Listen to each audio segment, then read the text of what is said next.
Hi and welcome. I'm pleased to introduce this course on ChatGPT function calls and the Embeddings API, both from OpenAI. We'll be using ChatGPT to call functions for us, greatly improving its powers and capabilities.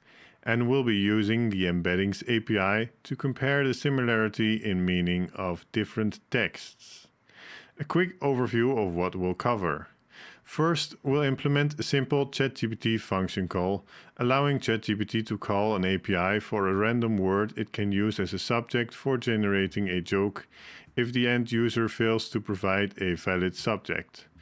Along the way, we'll create various utility functions to help us out and better visualize what's going on under the hood. Then we'll give ChatGPT access to live weather data anywhere in the world and have it call our live weather function using the arguments it generated for us.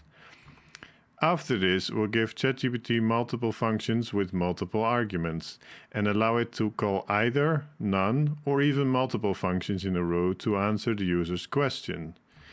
In part 4, we'll connect ChatGPT to an SQL database and have it extract any information we want from the database for us, with ChatGPT generating the SQL queries.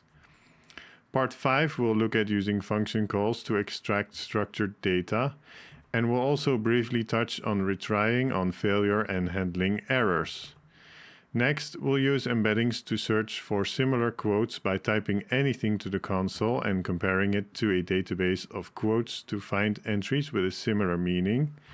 And in the final part, we'll look at using embeddings to classify a dataset of reviews as either positive or negative based on the text of the review.